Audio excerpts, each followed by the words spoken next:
Blowing up the drive-bys? Yeah. Okay, well, maybe some things are best kept secret.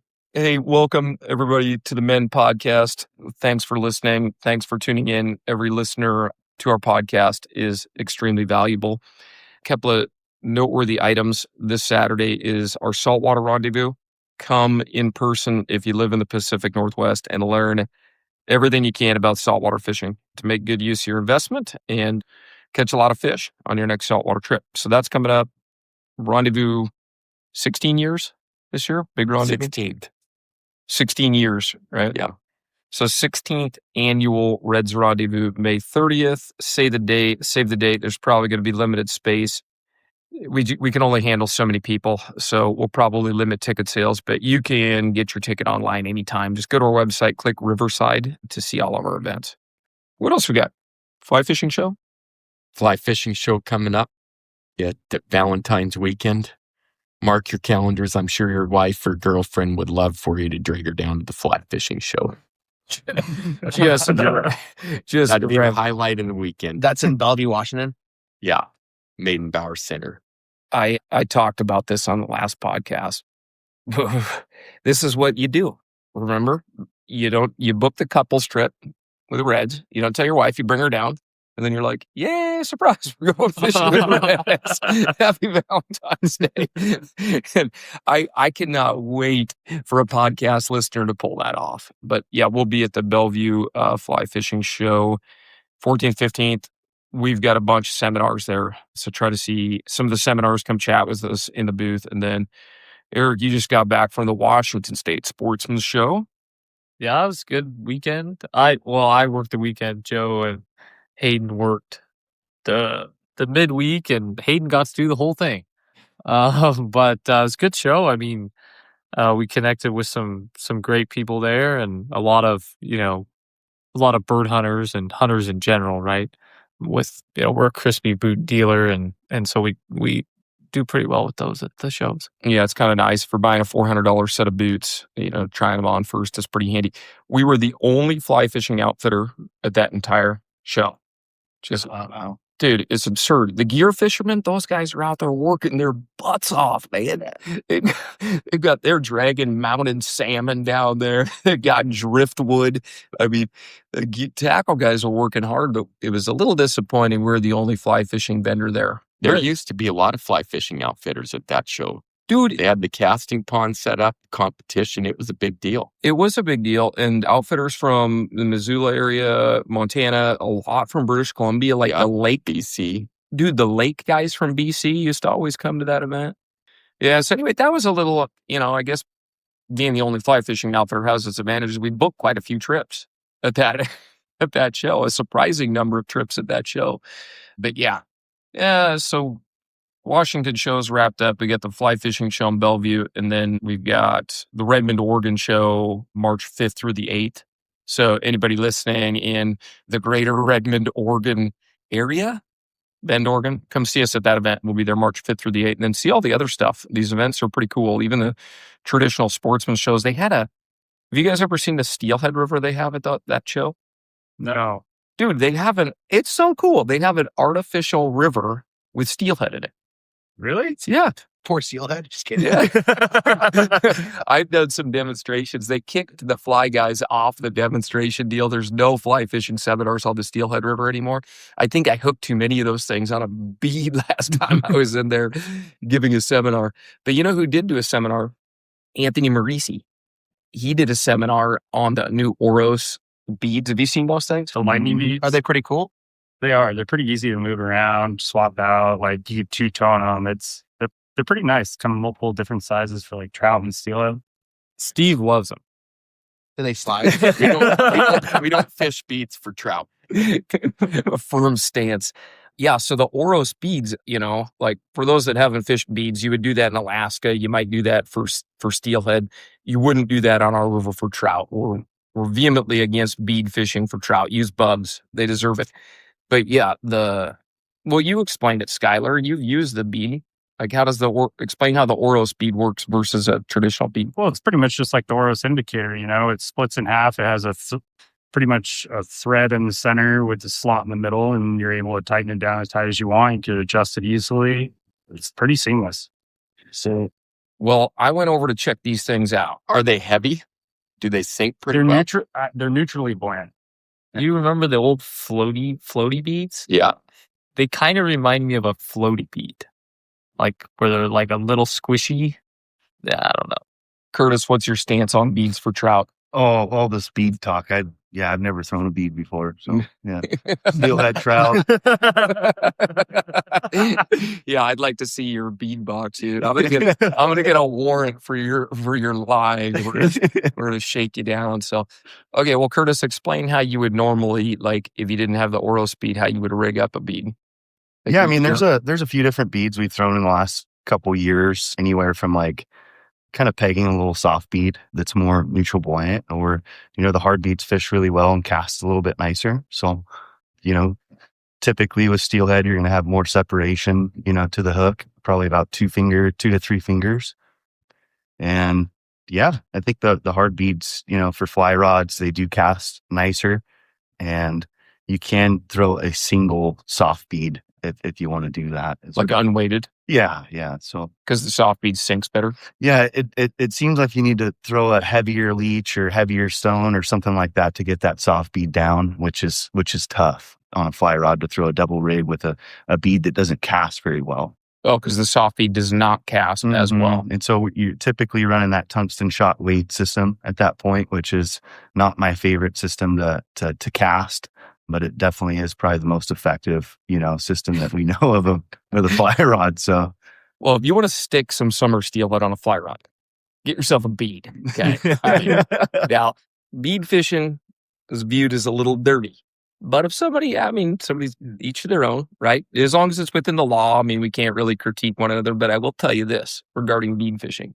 I went over to that Oros booth to check it out, and there was a line of gear fishermen. I have never seen more faded camo and rubber boots in my life as there was at the Oros booth looking at these beads. And then all of the rods they had rigged up for the Oros bead were gear rods. And so that should tell us a little something about the bead strategy.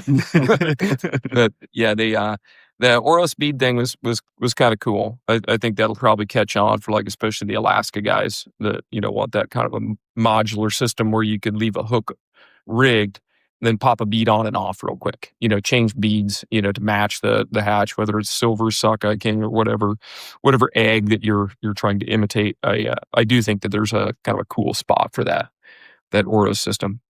So the Steelhead River was cool, right? What else did you see at the Sportsman show that you were a fan of, Eric? Well, it does not pertain at all to fly fishing, but I liked looking through all the Maven binoculars and spotting scopes. Yeah, a chance to look at high-end gear. Thinking about, I have some of their products, so I always thinking about another one. So I went over I looked at the Maven 18 power binoculars. And by the way, these Sportsman shows are just kind of a cool marketplace to see a bunch of gear. If you can get to a show event near you, I'd suggest you do it. I think it's good for the heritage of just the outdoors. I went over and talked to the lady that I think she must be one of the owners of Maven, because she's always at that event.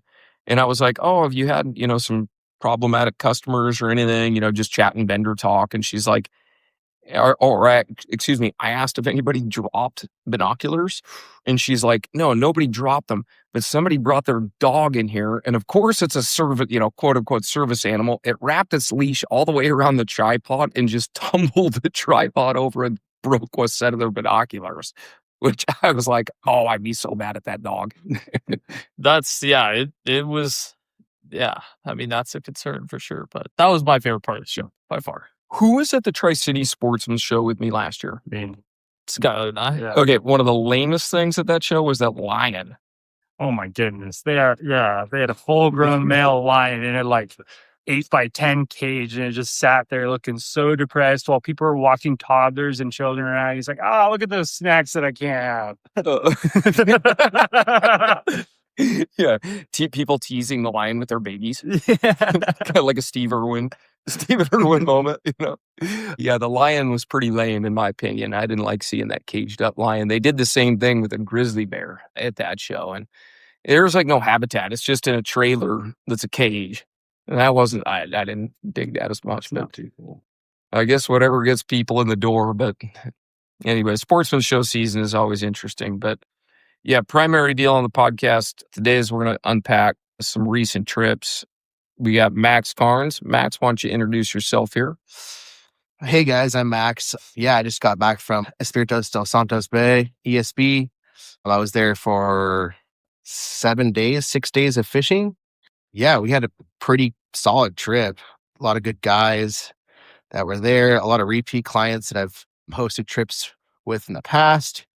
Yeah, we had pretty good weather the first couple of days, and then we got some weather, but we were still catching some fish in the tougher weather. And this is your first time ESB, right? First time there, yes. But you fished the Yucatan before. Yeah, I fished the bay just north Ascension Bay before a few times. Mm-hmm.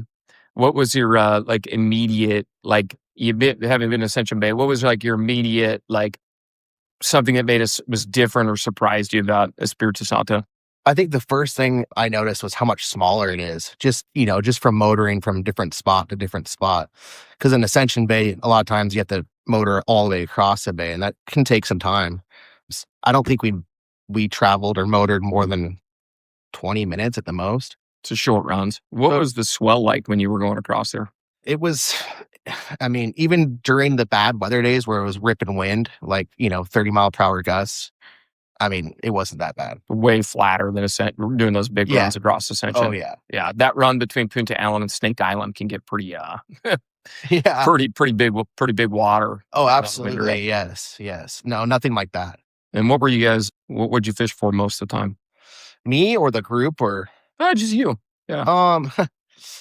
I fished for everything. In the first couple of days, I was with some newer folks that had never, done that kind of style of fishing. So, we got them on bonefish and then tarpon, snook. And then the last few days, I stuck to permit fishing. Yeah. Yeah. Yeah, what was the bonefish fishing like? Were you on foot part of the time, mostly poling? We did a lot of both. We stalked bonefish on foot quite a bit, actually, especially with newer clients, just because, you can kind of stalk them a lot easier on foot and get better shots, I think. Yeah. But we did both. Yeah, we saw lots of bonefish. I mean, some nicer sized bonefish in comparison to maybe Ascension Bay. Big schools, like we saw a school of probably like 600 bonefish at one point. There was a lot of like needlefish mixed in with them, a lot of smaller bonefish, but we saw some giant schools of bonefish, which was cool.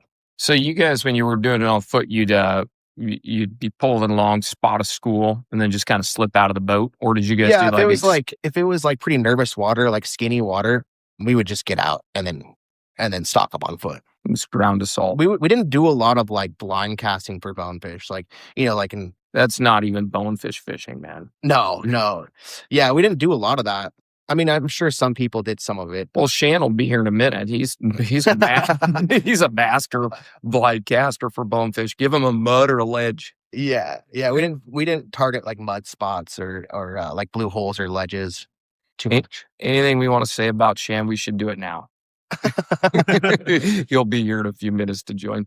We'll jump back into ESB because I know Steve's, you're going next. Well, Cam Short's going next, but when March 19th, I'll be down there. Well, we'll hit him up with some questions, but let's introduce Curtis real quick. Give us, Curtis Frisbie. Introduce yourself. Tell us where you've been. Yeah, just got back from Crooked Island. I appreciate that question, by the way. A little easier to answer than talking about beads straight across from Steve over there staring me down.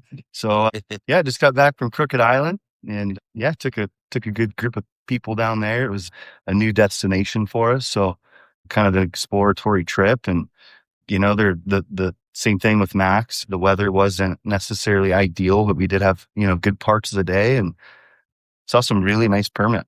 They were acting like permit. We ended up, hooking one and landing one at the end of the week. Other than that, the bone fishing, it seemed like the barometric pressure in the water was just a little colder than what those guides are typically used to this time of year. Eric was talking about those guides just obsessing over the barometer. Yeah.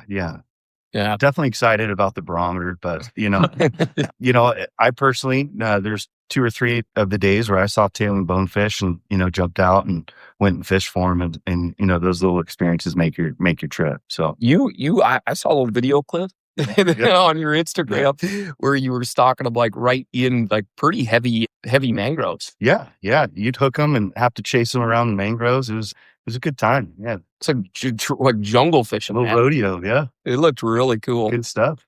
And like a pretty good sized bonefish from what I understand. Yeah. I mean, they're similar to like Cuba and some of the other places. I've heard they're a little smaller in Mexico. I haven't really fished for them down there, but these trips for me, fishing is always great, but just experiencing the local culture and the food and the people is what it's all about for me. So it was really good experience on that end thing. So Yeah, there was a quote that one of us had or I heard recently, and it's like if you do these trips and you're just constantly just chasing the fishing or the big fish, you're going to get burned.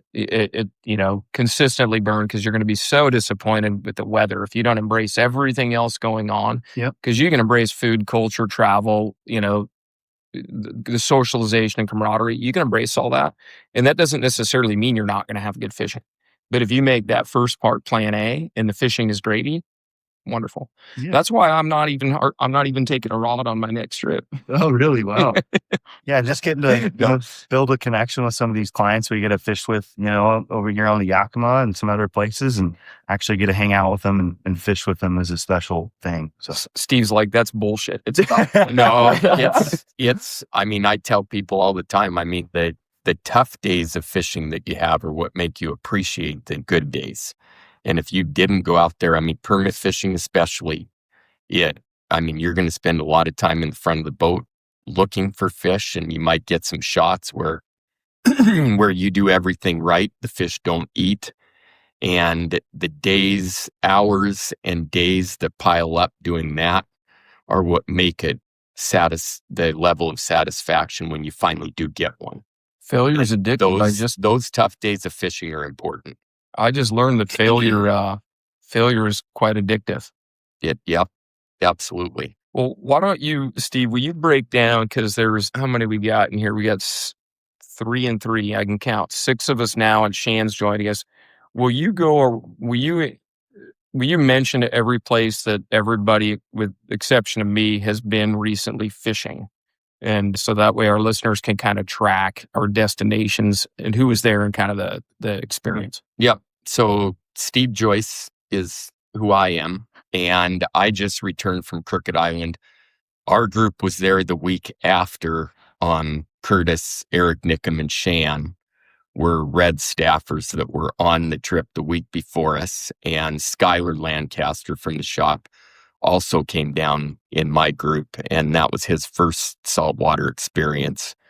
We've got Max Karns here, who the same week that I was in Crooked, Max was in ESB, Espiritu Santos Bay in Mexico.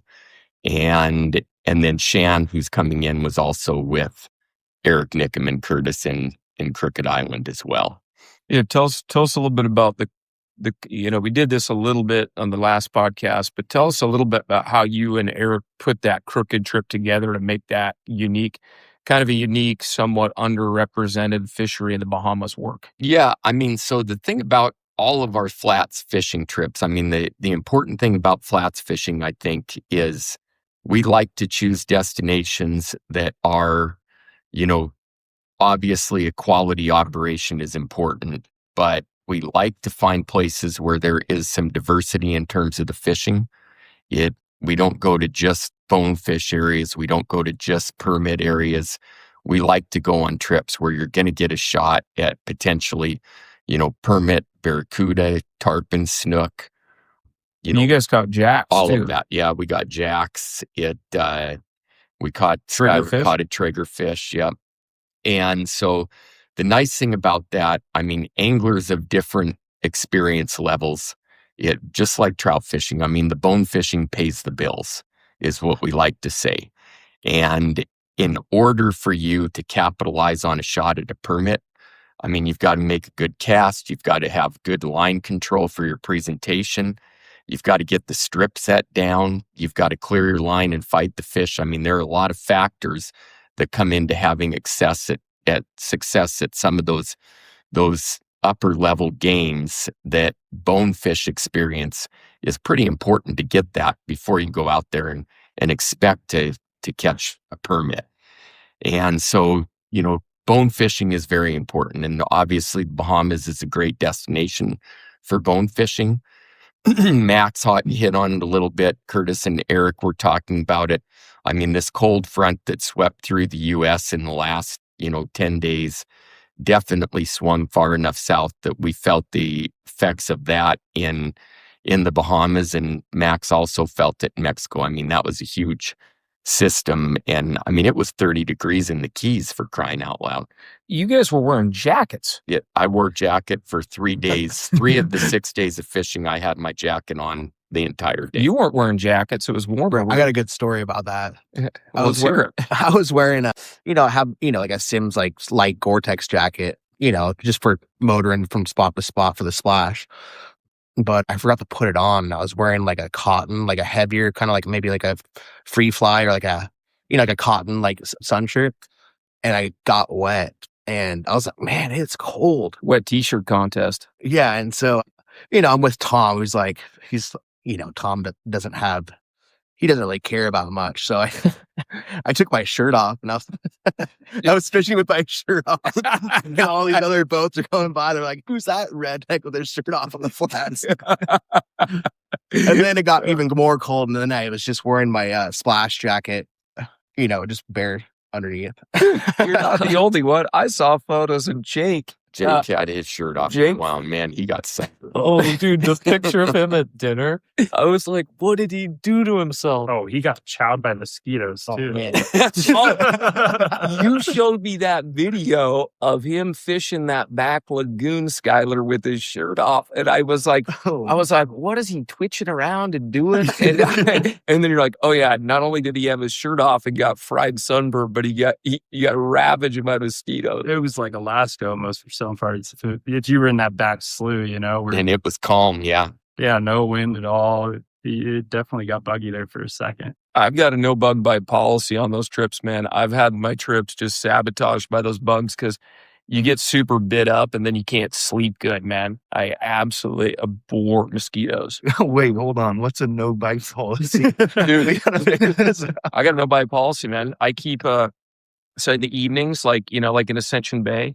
Have you guys ever been bit up by all those little No-see-ums. no-see-ums, like On your ankles. over in the soccer field? You go over and walk around in that damp grass in the soccer field, and then pretty soon your ankles are you got 40 bites on your ankles. It's brutal. So I'll wear socks in the evenings, to make sure to keep the no-see-ums down. And then if I know it's a buggy environment, like I'll pre-treat my clothing with permethrin. So it's just a pre-treatment. It's like a bug off that you can spray on your own clothing. Okay. And it works extremely well. Dude, I had mosquito rage when I was in Russia. Like, I had a complete and utter meltdown. Like, everybody had their little mosquito tantrum.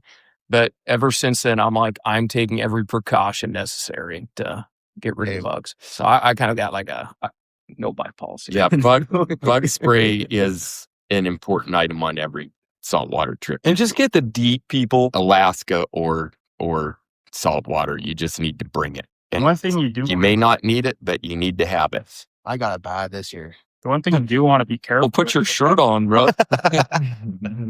You want to be careful with that deep though, because you don't want to get it on the inside of your palms because it'll deteriorate your fly line. It'll melt plastic. Like in Alaska when I was up there, Water fly lines. I sprayed it on my foot, and I was wearing flip flops, and it deteriorated my flip flops. Put it on your clothing. Yeah. That's a better idea. Spray it on Keep it your away hat. from your sunglasses. The deep inside of your- woods off is just fine. Yeah, It does the job. good for business. Melt those fly lines. I actually, when I was in Alaska, it was back in the days when people were still like cannibalizing spay lines to make, like their own spay lines. It's like, it was 1953, Skyler. But they kind of had this on, it was kind of a joke, but they really did it. But they would just take the fly line that they wanted to build a loop out of to get the coating off. They would just soak it in DEET until the entire coating fell off and only the braided core was left. And then that's what they would use to build their fly lines. I think it was kind of half for show, but yeah, the deed's pretty nasty stuff. So Steve, I heard from Skyler that you lost the bonefish of your life. Yeah, right? big bonefish. Yeah, walk us through, because you fished bonefish a ton. I mean, more than any of us. And you said the bonefish that you shot at and hooked was like just big one, 10 plus pounds for sure. And so I'd gotten out. We were permit fishing, which Jake I was with, and Jake has not caught a permit. We had a couple shots at permit on stingrays, which Curtis mentioned. I mean, the permit in Crooked Island the average fish there, the guides will say it. You see the photos. I mean, they're 20 plus pounds is the average permit. And that morning we'd seen probably 2 or 3 on rays that he got shots on. And we were right at the start of this long flat that we were going to be pulling. And I was like, man, I'll just let him, fish permit. So I told the guy, drop me off on the beach and I'll just walk down and fish bonefish. And so he dropped me off and I started walking the beach and immediately kind of saw a couple small schools of bonefish, and they were kind of circulating into these little pockets in the sand, right, like 5 feet off the beach. And so from where I was at, I could see probably 3 different schools just kind of moving around along the shore, and they'd circle in and circulate through these little sand pockets, all white sand. So the sand pockets, was there mangroves around the sand pockets or just turtle grass? Pure white sand beach. I mean, it's beautiful. You could see the fish from 100 yards away. And then a couple of them, there's kind of a little deeper channel that would come out, and it seemed like, every couple minutes, 2 or 3 of them would move out of those schools and just start swimming through the channel. So I got into that spot and just waited till a couple started coming out, made a cast, hook them, fight them. They didn't run back into the school and spook them because they were already in the channel going out then. And so I did that for, quite a while. I mean, I got my bonefish fix there. And then I was like, all right, I better keep walking. Those guys were getting, almost out of sight at that point. And I was like, I got to keep moving. So I kept on walking up and getting, down the beach and still getting shots at, a few bonefish here and there, which the bonefish in Crooked, it seemed like had very little pressure, I would say. I mean, there was no instances that I had where I felt like I made a good shot and they didn't eat. And they were, nice bonefish. I mean, similar in size to what we see in Cuba when we're in the bonefish places. So they're probably 3 to 4 pounds is the average bonefish there. They all go into your backing. Really good fish, solid fish. And so as I was kind of coming up on the end, the water started getting deeper and there was some dark bottom with white sand patches, between the dark spots. And I see a fish coming over it. And at first I thought it was a cuda, and it was probably, 60, 70 yards out at that point. And I see it's kind of moving towards me. And I'm like, okay, that looks like a cuda, which I didn't have a cuda rod with me. And I was watching it and I keep walking up, and then it goes into a dark patch and I kind of lose it. And then it comes over another white sand spot, and then it's getting closer, and I'm looking at it and I'm like, man, that might be a shark, because the body on it was a lot wider than a cuda. It was long like a good sized cuda, but the body on it was thicker. And so then it's getting closer, and the light came out. It was probably at this point, 40 feet away is all. And it just came out of a dark spot, and the light came out, and I was like, holy crap, that's a bonefish. And so I took 1 cast, 2 strips, it ate, I set the hook, and it took off out into the, deep water at that point, ran straight out. And I mean, it never slowed down. It probably had 200 yards of backing out. And then my line just went slack and still had my fly. I do crimp my bonefish flies, so I crimped the barb on it, but it, Can't be doing that anymore. It just came unbuttoned. But it was a good bonefish. I mean, it was a legitimate 10 plus pound bonefish for sure. And I saw another one like that down there when we were poling. It was on super dark turtle grass bottom. So, and it was cloudy day, so we didn't see it even until it spooked from the boat and it swam right by us. And I mean, it was in that class too. So that's pushing 30 inches. Oh yeah, for sure. Yes. Wow. Yeah, for sure. And like singles or doubles or Those were singles. yeah. Yeah. Yeah. Those two big ones were singles for sure. And a couple other guys in the group saw what they said were huge bonefish too. Patrick Hollister saw two that were phenomenal bonefish, he said. Yeah. What leader were you running for? I was just running 16-pound fluoro for everything down there. Taper leader. Yeah. Tapered leader. Yep. I didn't go down to 10 or 12 pound. I mean, bonefish were not picky. And you've always got the shot that you could run into a permit even when you're bonefish fishing at that point. Curtis, I saw some clips of you getting some bonefish. Like, what was your stripping cadence like down there? What are the guides like? What did you find that worked as far as speed of retrieve, length of strip? Yeah, I think a lot of that just has to do with the bug you're fishing, and like crabs, you typically just want to take the slack out and maybe crawl on a tiny bit. But like shrimp, you can kind of, strip those with a little short strip and a little cadence. And it's all about just reading the fish, I'd say. The group that I was with had never seen a bonefish caught on a worm. So I tied up a handful of worms, and that was kind of my goal, was to feed a couple on the worms. And what I will say is, if you're throwing like a mantis shrimp or something, they would move and eat it. The worm, you had to force feed. Oh, really? Oh, absolutely. I put so many good shots on them, and finally they just hover right over it and stop.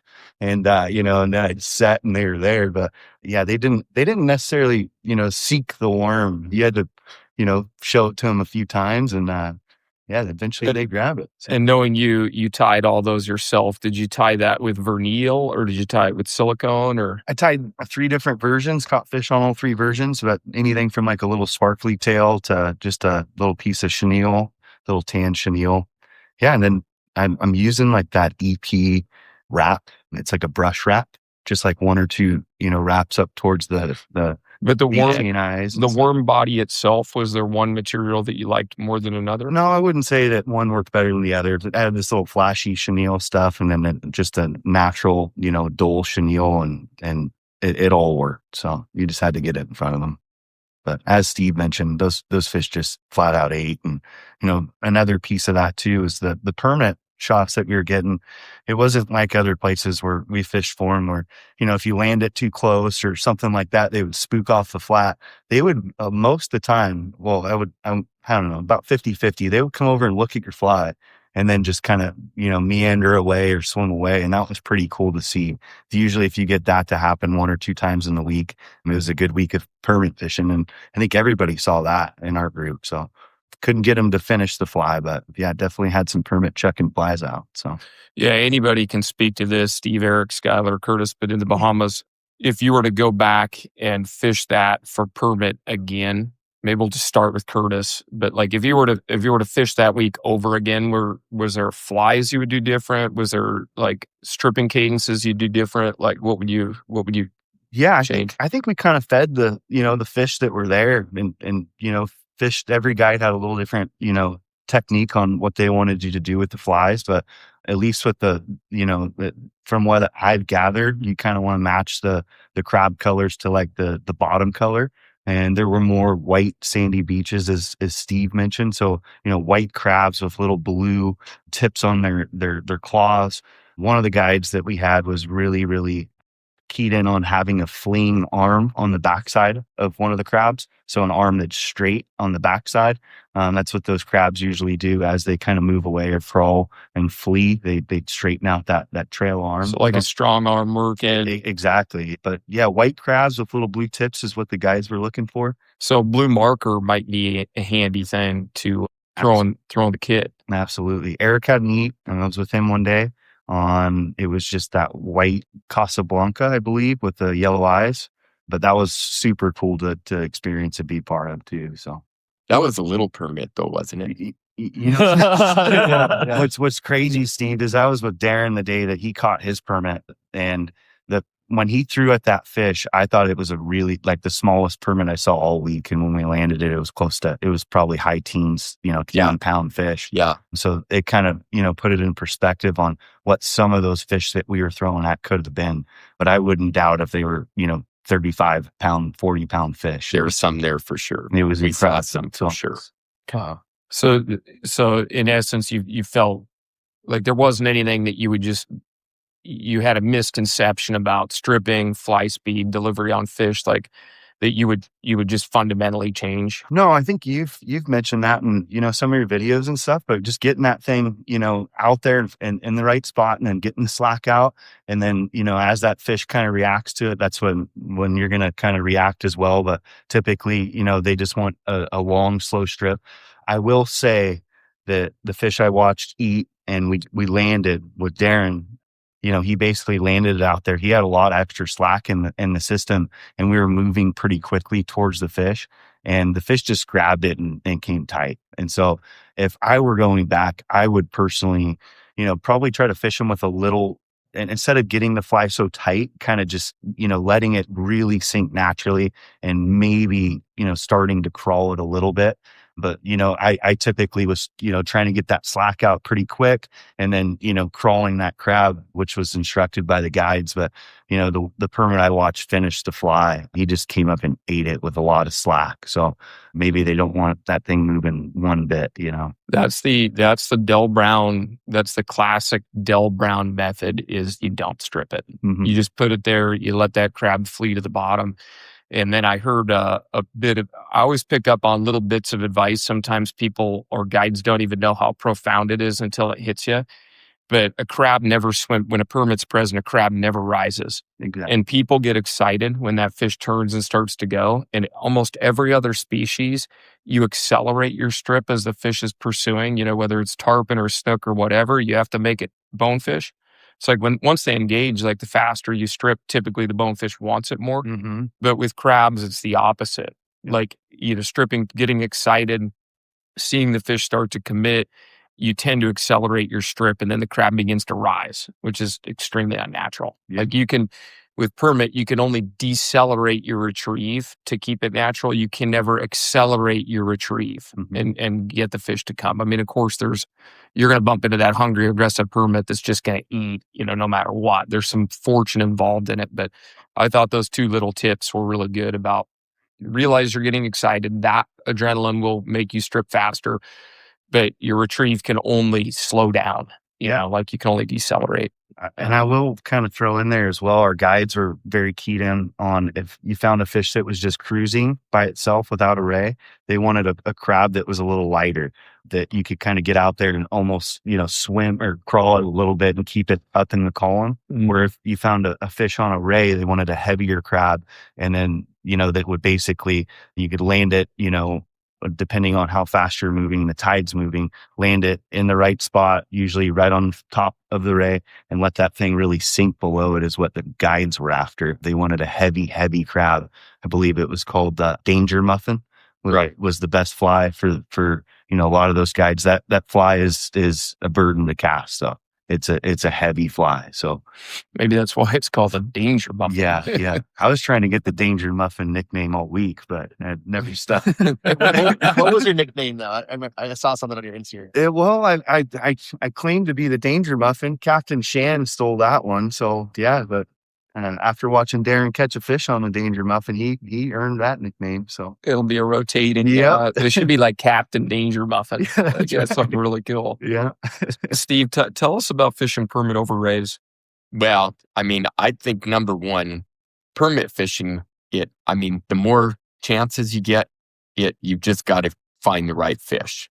There's no doubt about that. But I will also say that your first cast matters the most.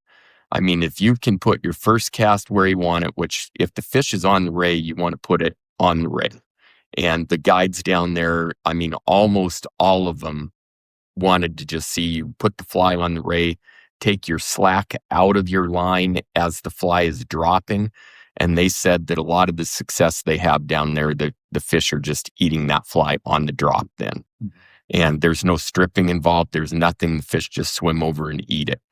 I do think that, and I saw it several times, as soon as you put a cast out and maybe it's not in the right spot, so you've got to strip it in again, you pull it off the water again, throw it out again. You can see the permit's behavior change, because if they were on the ray at that point, maybe they moved 10 feet off of it and they're, you can tell they're nervous. And I think the likelihood that they're going to eat at that point just goes down. Why did the permit like the rays so much? Well, the rays are swimming. I mean, they're lazy. The rays are swimming and causing all the food to flee from the ray. So the permitter just cruising behind the ray, and as the food flees from the ray, the permitter going out and picking off the crabs and shrimp that are fleeing the profile of the ray then. So it's like several things are true here. So one, the ray makes it a lot easier to see where the permit is. It Yep. gives you target cast yeah, at, right? massively, yes. And especially we had pretty cloudy weather there, so it was tough to see some of the free swimmers until you were close enough that the boat spooked them. But those rays, I mean, even in the clouds, you can see the rays. And So- I would say it was crazy. I bet 80% of the rays we saw had fish on them. My goodness. Yeah. Wow. I mean, if you saw a ray, there was a good chance that there was fish on it. And those fish are And feeding. they actually like the black rays, not the gray rays. So, which at first when we were down there, the first couple of days, we'd see a ray and you'd point at it and the guides I thought they were saying ray, calling him ray by name, but they were actually saying gray ray. Mm. And I finally figured it out, and I was like, okay, because they wouldn't go over and check those out like they would the dark black ones. And they just said, yeah, the permit like the black colored rays, not the gray ones as much. Another thing that was interesting that we saw is we were watching a couple rays and they're cruising along. I mean, when the rays are cruising, they're hunting too. And when they find a crab, then they'll a crab that they want to eat, they'll hunker down on the sand then, and it takes them a while to eat it. And as they're eating it, they start flicking their tail up in the air.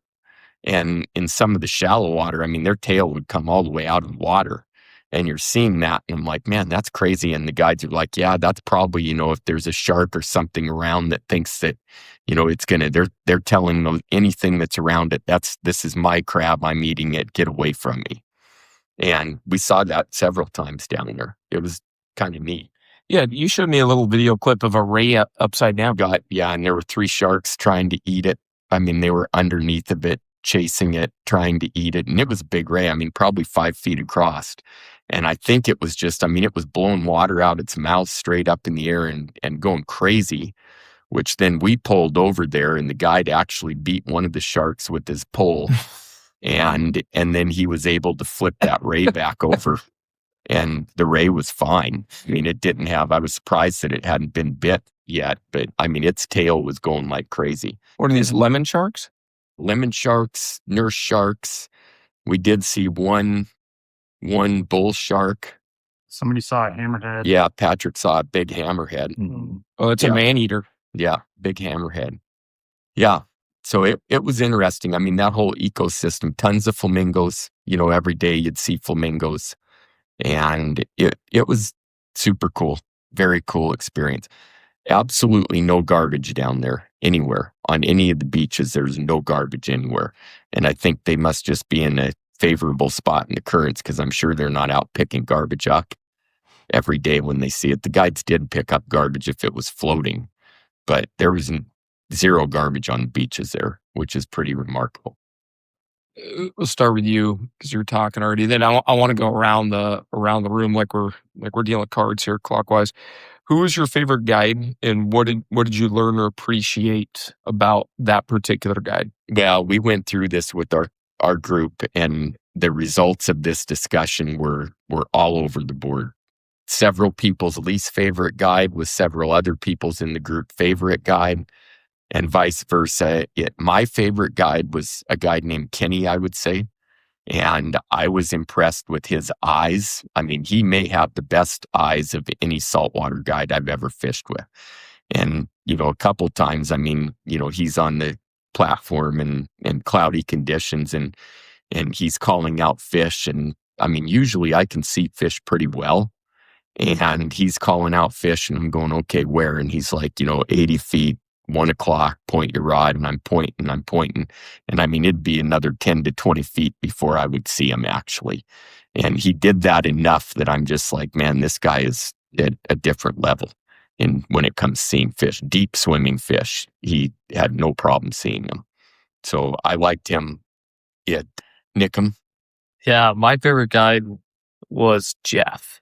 I just think I really liked his professionalism. I really liked just he's really friendly, I wouldn't say I learned a bunch from him because a lot of the days we were bone fishing, and I have done enough bone fishing to where I feel like I know what I would like to, where I want to put the fly and move it and everything. And then when we're waiting, for the most part, he was fishing with my boat partners. But I just really enjoyed fishing with him. Super friendly. And like I said, very professional guy, right? I mean, his boat's nice. That thing's clean. He interacts really well with the clients, so I like fishing with Jeff the most. I like fishing with Kenny too. And Kenny is a little bit like what we talked about last time. Kenny would wear his low lights all day. He'd wear yellows no matter what. And he had other glasses, but he was big on that. And Kenny's a very good caster.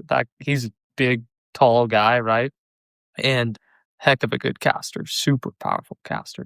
Kenny. Yeah, that guy could huck. Really? Yeah, he casts the fly rod hard. Well, I think those guys develop all their skills in the ocean where everything's a long ways away and it's windy. And that's how they cast. They never got to use the bobber crutch. It'd be very different if you put them on a pot of feeding trout at 30 feet. You know what was cool? I mean, you probably talked with the guides about this, but several of the guides, Jeff included, had actually gone to the United States and gone trout fishing. Yeah. With some, somebody that came and fished with them and, maybe with someone like us, outfitter or whatever, and connected with them. And when they visited the United States, they went to Montana or Wyoming or wherever and trout fished. Fernie. Jeff really likes the dry fly. I think that almost all those guys down there have been fishing in the States. Yeah, I mean, for the most part, yeah, they all, which is pretty unique. You don't always hear about that from a saltwater fishing guide. Yeah. Max, we'll jump back over to ESB, and then we're going to come back to Espiritu Santo in a minute because I've got a trip in April, so I got many questions.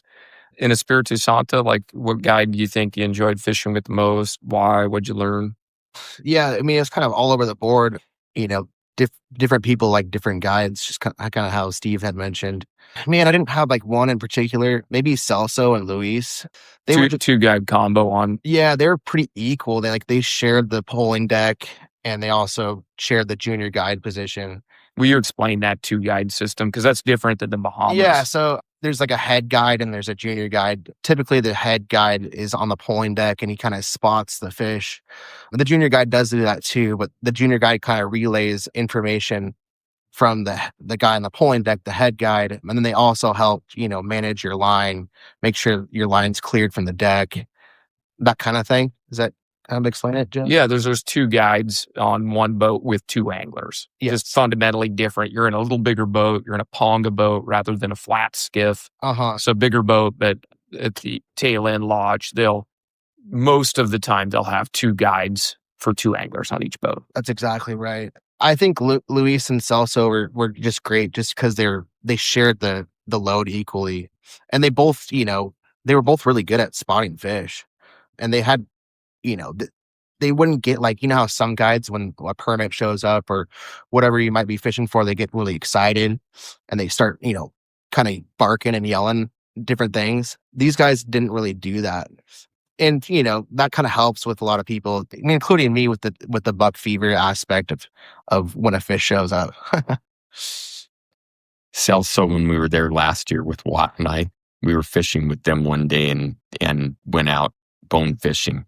Watt and I each caught a couple fish, and then we told those guys to fish. Celso had never caught a bonefish before. Oh, wow. Yes, and he was so excited.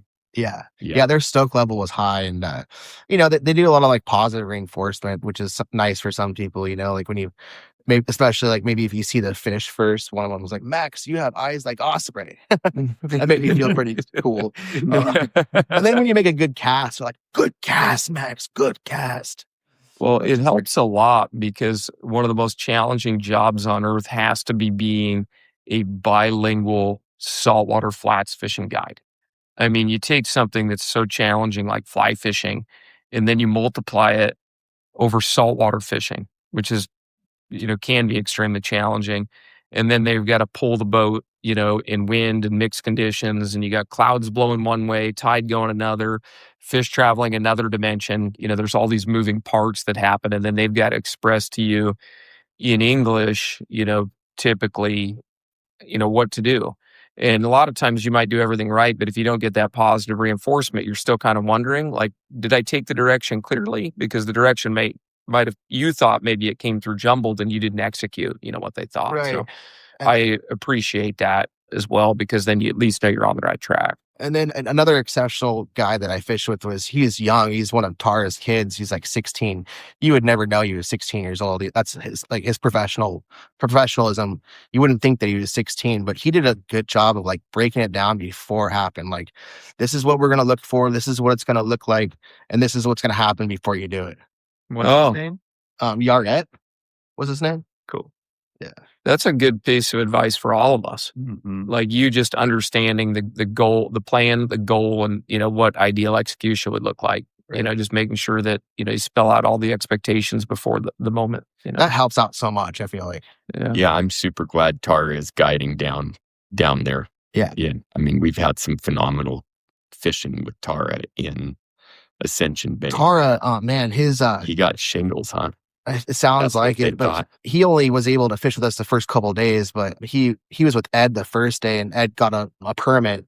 Yeah, and he got his bonefish, and then we all get back around 3:30 or 4, and then he took Ed back out to get his slam. Tara did. Yeah, he didn't accomplish the slam, but I mean, man, you got to be grateful for that. Yeah, that's effort. Yeah, explain the Grand Slam for those of us that don't know what that is. A Grand Slam would be, all 3 species in one day. So, a bonefish or a tarpon and a permit, or a super slam would be a bonefish, tarpon, snook, and permit. Yeah. Don't forget that permit. That's like the first prerequisite. Yeah. So, I haven't fished with Tara in a long time. Well, and his other brother, Elmer, used to fish with us too. I fished with Elmer in Ascension Bay last year. Yeah, and he's a phenomenal guide too. He has phenomenal eyes as well. Yeah, he was super. Yeah, he was a junior guide. I mean, but he has all the skills of, any guide I've ever fished with. But yeah, you really like kind of their upbeat MO, clear explanations on here's what we're going to do. And obviously, like, good eyes are kind of a prerequisite for all the guides. But yeah. I would say, in general, it's kind of a younger guide staff. So the stoke level is super high too. I have never in all my saltwater fishing ever found being with younger guides to be a disadvantage, because oftentimes their English and their social cues are like pretty sharp. Yeah. Their communication level can compensate maybe for, a lack of, years or decades on the flats. But they also, like, I think a lot of those young guides are super humble. They're not afraid to watch, and learn what the more senior guides are doing each day. And so the senior guides have really shortened the learning curve for a lot of those younger guides. I've seen some of them put in a hell of an effort on the pole too. It's make no mistake, that's hard physical work. I tried it. It's really hard. I've tried pulling the boat before. I'm good at doing circles. Was there, before we move on to Skyler, was there anything like that you learned on this trip? Like, did you have any like epiphanies and presentation strategy flies? Man, especially with permit fishing, I think a lot of times people will maybe lead the fly too much, or like, I think it's better to make a more of an aggressive cast than to make a shy cast permit. Yeah. I mean, you know what Curtis does? He shoots them right between the eyes. Yeah. I lined a lot of fish. Play to win. I casted over a lot of permit. But play to win. I think that's probably the biggest thing I learned. Yeah, just that, really.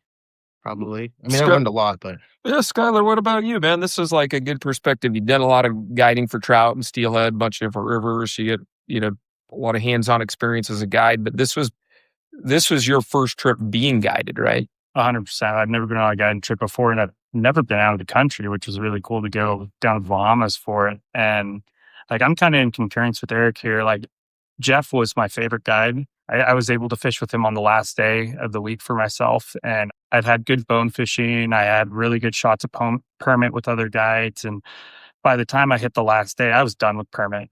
Like, I got my butt kicked, and just a new angler new saltwater angler, there's a lot to learn, right? And with Jeff, when we were heading out of the marina, I was fishing with him and Patrick, and me and Pat, in the beginning of the day, we had made a plan that we wanted to fish for triggerfish and cuda. That was our plan, and we approached Jeff with that plan. We were like, "Hey, what do you think about fishing for triggers and cuda today?" And you could just see his face light up, and he's like, "Nobody asked for that." And so we were like, "Okay, this seems fun." And so we motored out and we got down to French Wales, like right as you come into the big bay, and he pulled into some little reefs. And I mean, within the first 10 minutes, we were on triggers, which was cool. And you're seeing them, they're easy fish to see, right? And for me, being my first saltwater trip, learning to decipher those fish from bottom, understanding, okay, what cloudy conditions do, how much harder it makes them to see. And with these triggerfish and, 4 or 5 inches of water, it's cool because you'll watch them just turn on their side and tail sideways, right? And Yeah, they swim like a flounder, dude. yeah. That way they could get through those shallows and look for those crabs. And Jeff, he coached me right into my first one. My first cast was kind of shy, like I threw it too short, and he's like, "No, you need to get it past the fish. You bring it into its traveling lane and just drop it right in front of it." And him explaining that with me, I made a really nice cast, stripped that fly into the traveling lane. You could watch that fish immediately key into that fly, which was really exciting. Fish comes over, noses down, tail out of the water. You could see him smash it into the ground. I strip set and I feel him, and he takes off and then hook pops, right? And Patrick, he's caught triggerfish before, and he really wanted to make sure that I got one. So he's like, "Skyler, you're not done. You're staying up there. You're going to have another shot at one." And I was like, "Okay." And so within another 5 minutes, we're on another trigger. And this time I do everything right. First cast, fish cruise over, eats the fly, stick it. We fight it, takes me to my backing. Incredible experience. Jeff, it's kind of cool. I didn't think that the saltwater guys would net fish. I figured you just tail most fish, but he pulled out a net and netted the fish, was able to instruct me on how to hold it. They're kind of particular. They want you to hold it right by the anal fin really tightly because they don't want you getting bit by those gnarly teeth, right? And that was an amazing experience. And then Patrick, he got into quite a few good opportunities. But then my favorite thing about Jeff entirely, he was really easy to talk to. He was relaxed, like some of these other guys, like Max had said, they can get quite vocal and excited, and sometimes if you mess it up, they can even give you a little bit of a hard time. Where Jeff, he wasn't like that. He was just very calm, cool, collected. If you messed up your shot, he's like, "All right, we'll go find another one. Like, it's no big deal, no sweat off my back." And it really made me as a new saltwater angler just feel welcomed, and it was easy. Yeah. It seems like that's a common theme, amongst, our guide experiences. 2 votes for Jeff. That was kind of the trend. And then there was, I mean, it was all over the board, and which is interesting because everyone has different experience every day. And I do think that, tough days, some of these guides, especially permit fishing, they put a lot of pressure on themselves. And when it's a tough day, it's a tough day. And you're probably not going to have as good of a social day. Just grow. Yeah. The thing that was funny about Jeff, so I caught a cuda with Jeff, and he immediately reaches in and he grabs a gaff. And I'm like, whoa. I'm like, we don't need to gaff him.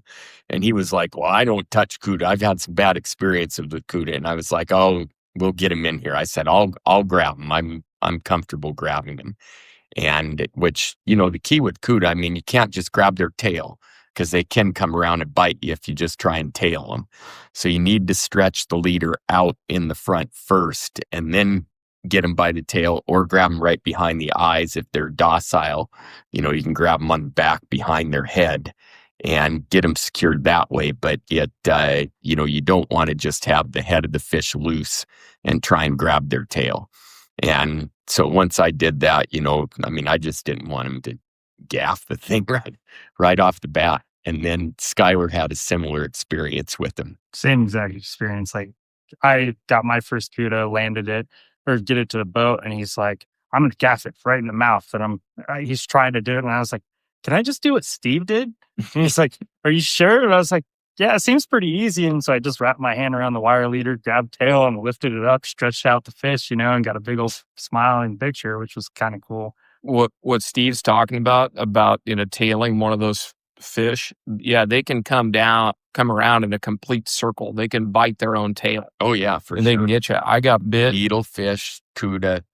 Yeah, they're nasty too. I got bit by a little black tip in Christmas Island. Oh hell yeah, dude! I got bit in the stomach, and so I tailed it, and I could hear the guide like, whoa, whoa, whoa, whoa, whoa. I hadn't handled a lot of little black tips. It was, I don't know, 30 inches or something. I don't know. It was like 8 or 10 pounds or something. And I'm pretty stoked. I want to get a picture of it. And man, that thing, I had it in one hand, my right hand or my strong hand, and it came around and got my shirt. And fortunately, most of the teeth, got caught in my shirt, and it bit a hole in my shirt and then broke the skin and gave me some pretty good scratches. But I was like, dude, if it got a hold of my love handle. Which the danger of that, I mean, it's nasty. That can be an infection, a cuda bite or a needlefish or shark bite. I mean, it can get infected. Well, after that needlefish incident in Baja last year, I don't know if you guys heard about that, but one of our guests got bit by needlefish can get really big. I don't know if you guys have seen like the 3-footers, nasty teeth. He got bit on where like the web on his thumb, and it was just a freak accident. They hadn't even hooked the needlefish. The needlefish was spooked and leaped into the boat and freaking hit him in the hand. And it was a major, major deal. I mean, like tourniquet type situation. Wow. So one of the mornings we were running that's out. why I have a no bite ball. One of the mornings we were running out along the ocean, trying to get into the lagoon, on the way to get in the lagoon, there was a bunch of those flying fish coming out of the water, which was super cool. I'd never seen that, right? And then a couple needlefish started doing that, like just jumping like crazy kind of towards the boat. And I remembered that, and I was like, kind of keeping my eye out. Yeah, I like smack the boat. Yeah, I know. Yeah, it makes me think get that your fly box out. Start playing defense. Well, I think your shield. I think one of the reasons a lot of those guides were very timid of cuda down there too is because one of the guides, the oldest guide there, Shaky, he had a bad experience with the cuda. He was throwing a popper close to the boat, and he got just to his leader, and the cuda flew out of the water and missed the popper, and it came into the boat and lacerated his arm, and he almost died from it. Dude, Yeah, it's no joke. They're fun to fish for, though. They're super fun to fish for, and that's something. That's why they're all like, yeah, don't touch them. Did your group fish for cuda, Nickum? Nickum made the comment, I'm not throwing it any cuda. let's go on to No, Steve, no. I think the combo is I will never fish bait. That's one of his that's a hard line. Steve won't fish beads, Nickum won't fish bait. Well, that popper is not. I do like barracuda, but man, it's once I get beyond having to set up 2 rods, it's not my favorite. Curtis, did you fish them? Every day. Did you catch some? No, I threw the popper at a few, had, a couple of them kind of just, look at it, but didn't react to it. I was with Darren one day and he had a cuda react to the popper, but I would take a 6-foot barracuda over a permit any day. Well, someone must have caught one with Jeff down there because so the day I was fishing with Jeff, it was solo. And I told him, I said, hey, I'm getting my cuda rod out. It's ready. I've got my permit rod. I said, if we see a cuda, we want to catch it. Mm-hmm. And he said, you've got that popper? And I said, yeah. And he said, I like that popper. He said, I'd never seen that before. I was with Darren and he had that, experience. Yeah, he said that it attacked it, but it didn't get hooked. Didn't hook it. I will say I probably threw it 8 or 9 cudas down there, and every one of them, it hit the popper. I landed, I think, 3, but every single one that I threw at, and the first one with Jeff that day, I mean, we saw one that was laid up in white sand, that one that I handled. It was laid up in white sand, and we pulled in. It was a decent cuda, and I mean, landed that popper. First strip, you could kind of see the fish just tilt a little bit, and it was like it coiled up. And by the time I made another strip, I mean, that thing went 10 feet, and like lightning was jumping 4 or 5 times going away from us, and Jeff was just going crazy. Oh man, Yes, crazy. I saw a picture, you showed me a picture. Didn't you tie some beautiful poppers? Yeah, I would say I tied some poppers, not beautiful. And then those Was- poppers came back into stock because that's kind of the principle. I tried to make a few that look similar to that, but those WAP poppers are just absolutely gorgeous flies. They move water and make noise, and Well, they cast well. they Yeah. cast well. Yeah. Well, relatively, yes. Yeah, tell us about the popper, Curtis. Yeah, I can tell you, from experience that those poppers have a lot of work that go into them. So, it's definitely a 15, 20-minute fly to kind of create one. But those poppers, it's basically just a decent piece of cylinder foam, wrapping some mylar, flash around that. And this is basically like you were kind of tying the Dr. Watt popper Yeah, that yeah. we sell. And so I would take like the internal components of like a Bic pen and, and just the ink portion and jam that up into the foam. So you could basically use it as a tube fly, run some mylar flash off the back of it. But the ones I made a handful, probably 15 of them. I didn't even throw in the Watts popper. I bought a handful of those before I went, and those are the ones I threw. And they fish. It's the key best thing- popper The I've key ever. thing with those poppers that guys just don't necessarily understand. I mean, they tend to want to cast them out and then just start stripping it, point your rod right at it and strip it. Mm-hmm. And a lot of times if the wind direction is wrong, you get a big belly in your line and it isn't giving that good action. The key thing with those poppers is you've got to give the pop action with the rod tip, and then you just strip the slack out in between rod tip jigs. So it's bloop, strip, bloop, strip, bloop, strip. You're using the rod tip to give that action though. And then no matter what the conditions in, whether you're upwind, downwind, side wind, I mean, you can get it to get that action. And it's a hell of a lot less effort than trying to strip that thing and keep it pointed at it. And I mean, it makes it way easier. And that's something that's difficult for guys to grasp, I think, sometimes. Yeah. Well, Curtis, who did you enjoy? Again, like what Steve said, like the customers that were surveyed chose all different guides. I mean, like it was very widely distributed, but who was your favorite guide and why? And did you learn anything? Yeah, I mean, I had the same exact experience as Steve. I was our group leader, so I went around and surveyed our group, and it was all over the board as far as who liked to. And we had a few different guides than Steve's group had. We had a guide named Coco, and he's Shaky's son. And I would put Coco at the top of my list personally. I thought he was just a younger stud. I think he's 38 years old. And I've been guiding 18 years though. Yeah, and just phenomenal eyes. I thought his eyes were similar to Kenny's, but he was one of the guides that there was one day of fishing where I didn't spot a single fish before the guides, and I was with Coco that day. So that I see really well. Obviously, it's an art to kind of, learn how to see these saltwater fish, but usually I can see, a handful of them before the guides. And Coco, there was no spotting a fish beforehand. Those glasses on your head, is that what you were wearing most of the trip? Yeah. These Bahio, I believe these are the violet, or are these the rose or the rose? Okay, these are the rose lenses, but I have a set in green. And the green are great, like if it's super bright, sunny day. But if there's any type of cloud cover at all, this rose lens is incredible. And, Kenny was actually using, I believe those were the Costa yellow. Yeah, the igniters, yeah, which is the same as the Bahio violet. Okay. Yeah. So that would probably, I think that when you look at those violets in the sunglass light in there, it's a yellow lens on the violet. Yeah. And base of it. Yeah. These are the rose that I'm Yeah. looking at. I've got the violets. They're pretty. Eric knows this. Violet lets in 2% more light. Yeah. for I think I it's think- 2%. But I even thought they were 4%. okay. I thought they were Who 20. trusts Eric's? Okay, we're gonna have a vote. Who trusts Eric's technical knowledge of I'll bet. lenses over Steve? Let's put a bet on it. Okay, what are we betting? We'll bet. Next time we're at the bar, we'll bet a beer. Okay, fair. All right, somebody Google this. 20% the violets are, 16% the roses are.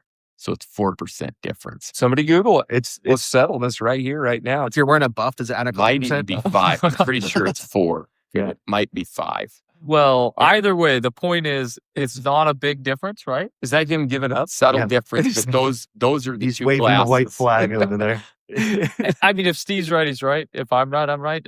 But it's still not a big difference. But it's a big difference when you're wearing them. I mean, the violets are great.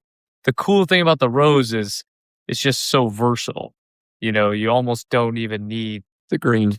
You just don't even need to change, you know. But I pull the violet out a lot too, you know. I wear the rose all day, every day, but you wear the violet all day, every day. Yeah, when I've got another pair ordered right now, and I ordered violets.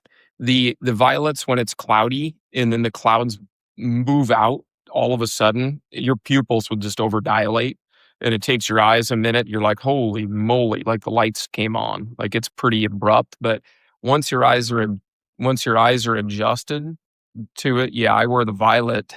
Because fish, like where you really need the advantage, generally, if conditions are really bright and sunny, fish are just generally easier to see anyway. It's when you have haze or you have a little cloud cover or a low sun angle, that's where you really need the advantage of a good glass. So like when we were redfish fishing, I mean, you couldn't wear anything but your brightest lenses. It was cloudy all the time and low sun angle.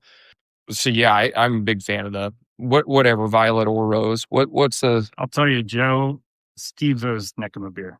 Oh, no. The rose, you're right. The rose is at 18. The violet is at 20 to 22 technically, but it's classified as 20. So Steve's right. 20 to 22 seems like a gray area. It is That's a what gray area. that's what he said. So the rose is 20, the violet's 16%. 18. Oh, so it is 2. Yes, Gotcha. that's why. Steve owes 20 him. to 22.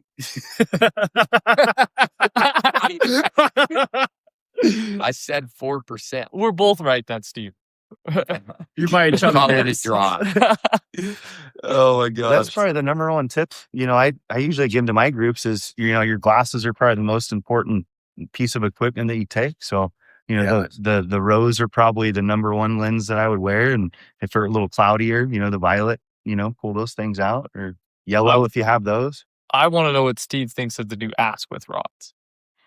I thought it was great. I will say, I think I threw that 8-weight a lot down there, and that 8-weight is a fantastic rod. And in the old Ask with, I thought the 9-weight was probably the sweet spot, but I really like that 8-weight in the new one. I mean, you know, any of these premium rods are good rods. Yeah. There's not a premium rod out there that you wouldn't pick up and say, you can fish this. No problem, you can fish it. Well, I mean, if somebody wants to pay $1,700 and never look back and wonder what if, just buy it. I really like that handle on those rods. Yet the way that handle kind of tapers towards the butt a little bit, I thought that was something that is super comfortable. And you notice that when you're doing a lot of casting with it, you notice that. Any rod breakage on these trips? 0. No, I mean, Jake had a rod when we got there that he pulled out of the case and the tip was broken. So I'm sure he had it stuffing it into the tube and didn't quite get the tip stuffed down all the way, or maybe the tip was sticking out when he was putting it into the tube and stuffed it down too far.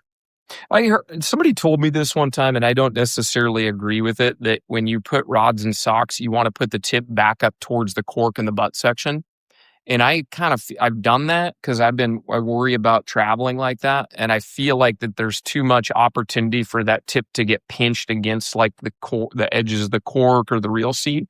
So typically I flip my tips down and I put them back with the ferrule portions, and I keep my tip away from the cork. But have you guys ever thought about how you put your rods in socks for traveling to protect? Because I've had a rod or two break in the past where, who knows how, but I got it out of the sock and I'm like, dude, my tip's broken. I mean, butt sections, you know, definitely up is the only thing I'm consistent on. Tips I usually put so the tip is sticking up towards the butt section. So I will tip say is against the cork. Yeah. If it were squeezed. Yeah. But that's what I will was say. told The was key good. thing is, I mean, when you're stuffing a bunch of rods into a bazooka tube, I think that's where you could break them. If you're trying to put 5 rods or 4 rods, even if they're, you know, 11 and 12 weights into a bazooka tube and you stick them in one at a time, by the time you're stuffing that last one in, you're working to get it down in there. You're better off to get all of them bunched together and stick them all in at the same time. I was going to say, I saw a guy rubber band them. Yeah. He got that big wad of rods, 6 rods, and then he rubber banded them all and worked them and then put them all in at once. And that was different. Normally, I'm just kind of like shove the things in there. And I thought that was I could see rods getting broke in that scenario. Well, let's spend a few more minutes on ESB. Give us a little bit on travel logistics, Max. Yeah. So normally, like all the clients would fly into Tulum. It wasn't that case with us. About half the group flew into Cancun the day before, which was super easy. We provided a shuttle from them from Cancun to the Tulum airport. That's where we stayed the first night, which would be Thursday night at Hotel Mundo. Yep, Hotel Mundo. Super easy, guys. The Tulum airport's, it's not very big. So you get through the customs, you get your bags, and then you jet out of there, and it's just maybe like maybe a football field and a half walk over to that hotel. And the food there is pretty good. They're nice rooms. There's like a swimming pool on the top floor with like a bar. Super nice. And then the next morning, the tail end provides the shuttle from there at the airport, the hotel airport, to tail end. And we had that planned out right around 12:30, 1 o'clock. I think they picked us up. I tried to get them to pick us up a little bit earlier, but they ended up going to a different hotel with a similar name in Tulum. They still showed up at 12:35, right around lunchtime, and then we. It's a pretty long drive, right? It's a pretty long drive. Yeah, it took us like a long time to get there, mostly just because the drivers that we had, especially when it got to like the more primitive section of the road, it just took them a long time. It took us 7 hours to get there. They weren't like Manny's crew in Ascension Bay, where you're just like, damn the potholes, and throttle down. But yeah, we stopped in a little town of I can't remember the name of the town right now, but it was some of the best barbecue I've ever had. So you guys ate dinner on the drive? We ate lunch. Mahawal. No, it was before Mahawal. It was Okay. Corona or yeah, because Evan's place is in Mahawal. So yeah, we stopped at this barbecue place. It was super fast. All it was just smoked pork that had been smoked for like 16 hours. It was so good. It was like smoked pork, black beans, and tortillas. So we had lunch, went another 10 minutes, same town, to a gas station that had, liquor, snacks. A lot of guys got some snacks and a couple of extra bottles of booze. And then we stopped in Mahawal to get gas. And then we stopped at Evan's Hotel in Mahawal to use a pee break. And then we continued on. We got to the tail end at like, what did I say it was? 8:15 at night? Yeah. Something like that. But you guys had, it sounds like you guys made way much better time on the way back. Oh, yeah. So pretty long drive. Tarantula met us on that road and picked up some of the guys that were more uncomfortable with their ride, Mm-hmm. and they got in about an hour and 20 minutes in before we did. So he just jammed up there to pick up? Yeah, pick up 4 guys. Evan has a big Jeep. And a big Rubicon Jeep. All right. And then on the way back, totally different story, guys. We had way better, faster drivers on the way. So we left tailing at 7:45 in the morning, and we got to the Tulum airport at 12:15. So about 4 hours.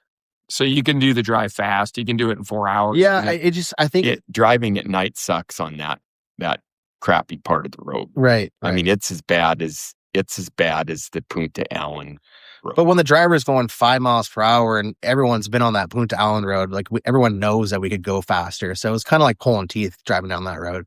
Yeah. Well, you know what? You want to go fish someplace special. It might be a long drive and a rough road. That's exactly it, Joe. Yeah, that's exactly it.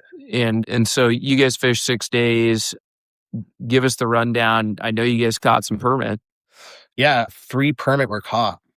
Ed caught one the first day. Casey caught one, I think, on the second or third day. And same with Andy. He caught one on the second or third day. Andy Walker. Yeah. With Sweet. So sounds like more permit, but definitely smaller than all the permit, Joe, were caught on their best weather days, the first few days. Oh, really? Yeah, when we got that cold front that came in, I think a lot of those permit probably went into deeper, warmer water. And you caught a hell of a snook, I saw. Dude, the snook fishing was phenomenal. Like we saw lots of snook and bonefish water too. Like I got to, Open water? yeah, just open like white sand beach. That cold front gets them moving out into the open. And we were Oh, of course, because the water's going to get colder in against the mangroves where there's not flow. Yeah. And they probably want to get out that bay water and get over the mud. And those northerns are. we got to good chase snook on beats. foot too. I Yeah, hooked a that's couple awesome. nice snook on foot, which was Yeah. awesome. No, that sounds real. Yeah, I saw. We'll post some photos on Instagram here, maybe even today, of your trip. So good snook fishing. You guys got 3 permit. Saw some pictures of some tarpon. Yeah, I didn't fish for tarpon too much. I mean, I did, but yeah, the tarpon there, in my opinion, seemed a lot more willing to eat. Yeah, they wanted to eat the fly. Like, if you made a good shot, you're gonna hook the fish. What were some of the size range? Obviously, baby tarpon can be 5 pounds, or they could be. Yeah, I think the smallest maybe 2 or 3 pounds. The biggest maybe. I mean, I'm not very good at estimating, but maybe 35 pounds, 40 pounds. Oh, like Like this big, yeah. a couple feet or 3 feet. Yeah, 35 pounds, big enough for Yeah. God.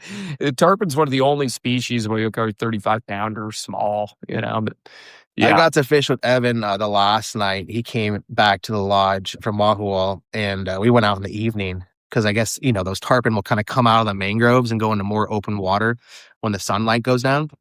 It was unsuccessful, but it was super fun. Yeah, kind of that twilight tarpon casting towards rollers, looking for rollers. Exactly. Nervous water, rollers, bubbles, that kind of thing. Yeah. What rods were you throwing for the snook? Just an 8 10 weight Echo Prime. Okay. So fairly heavy rod. Yeah. Just to be able to turn over those flies a little better and with the wind and all that too. Mm-hmm. And then bonefish leaders, how light did you have to go for bonefish there? We caught a lot of bonefish on crab patterns too. Maybe because we were permit fishing a lot. But yeah, it seemed like the bigger bonefish wanted to eat the crab. Really? Yeah, I don't. So you were using 16-pound test. Yeah. Line. I mean, a lot of guys were using 12, but you could definitely get away with 16-pound too. And I see you got a sweet hat from Tail End. I did, yeah. Now I know. Small on the head, but I like it. Dude, now I know how far north of the equator it is. 19 degrees north of the equator. Yeah, the thing with the GPS pinpoints, what Edmund said is you could make a tail end anywhere in the world. It doesn't always have to be there. 19 degrees. That's in that's in the tropics. Where were you guys? The Bahamas? You have any idea? I don't. We were 93 nautical miles from Cuba, though. Okay. So, I mean, Crooked Island is pretty far south. We're not far from Turks and Caicos. And the island just south of Crooked is Acklands. And we ended up fishing Acklands some too. Yeah, that's what Eric was saying. Yeah. He said you should run across that channel in the boat and fish the Acklands. Yeah. And it is, I mean, you're fishing 185 square miles between Crooked Island and Acklands. That's what they estimate those flats to be, is 185 square miles. Yeah, that's a lot of It's terrain. a massive area. Yeah. Yes. And that's one of the things. I mean, there's on Crooked Island, it sounds like there's 9 or 10 guides on Crooked. Acklands has 3 or 4. And so you're looking at 12 or 13 guides total in that whole area. Yeah, you guys hardly saw a boat in the Bahamas, right? In Crooked? We saw it. There was a few other guys fishing on the island. We didn't really see any other boats. One day we saw one other boat that wasn't in our group. One other boat that wasn't in your group. That wasn't in our group. That's what nothing. We saw it during the week. Yeah. Max, what about you? Like, were you guys were you sharing flats with other lodges? Oh yeah, we were. Especially, I hate to keep bringing up the bad weather, but it kind of limits the spots where you're going to fish because you're trying to get to those areas where it's protected, and so it became a lot more competitive in those spots because everyone's trying to fish those spots. Got it. So yeah. Well, I think that just about wraps it up. Eric, what do we got for people listening? What do we got? You don't need to give us all the dates, but what do we got for 26? We don't have anything left in 26 for any of these trips, but 27, do we have Crooked dates and Espiritu Santo dates yet?